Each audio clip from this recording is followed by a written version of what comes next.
Tamay oras. Puso ng saging, Mrs. Sid. Ito na ako! Kukuha na kita!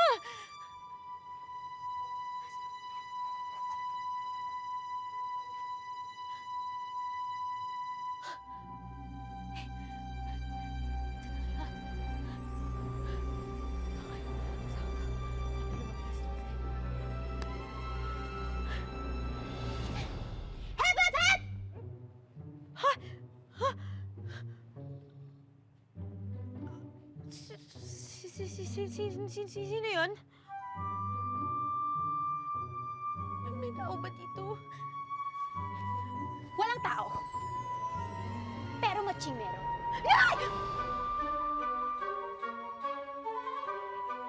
Hindi naman siguro ikaw yun, di ba? Ako nga ang kulit. Bakit ka nagsasalita? Oh! Hindi ba pwede magsalita ang mga matching?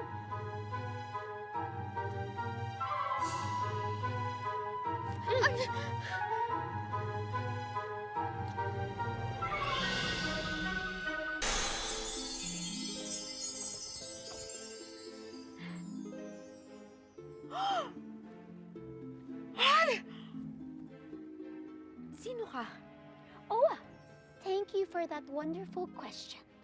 From the amazing world of bananas, I am Fairy Gosh Monkey, ang diwata ng mga saging! Diwata ng mga saging? Of course! Alam mo ba na meron ding mga diwata ng mga santol, bayabas, chiko, marami kaming fruit fairies all over the world. Naguguluhan kasi ako. Okay, sige. Diwata ka ng mga saging, pero bakit ka nagpapakita sa akin? Okay, kaya ako nagpakita sa'yo dahil hindi mo siya pwedeng kunin ng mismong hating gabi. Paano ko pa makukuha? Lagpas na! Bakit ba? Bakit hindi pwede ang sabi sa akin ng kapatid ko? Itong oras daw na to, pwede kunin yun. Delikado. Sa akin ka makinig. Ako'y nangangalaga dito. Hindi lang pati sa puno, pati sa sanga, kundi na rin pati sa puso ng saging. Okay. Okay. Sorry naman. Sige, makikinig ako sa'yo. Perfect. Paano ko makuha yung powers ko? Alam mo ba, na marami ng taong nagtangka na kumuha ng kapangyarihan ng puso ng saging. Pero ni isa, walang nagtagumpay. Wala. Bakit? Kasi, hindi lang kayong mga tao ang nag-aambisyon sa puso ng saging. Marami ring mga elemento ang nakikiagaw.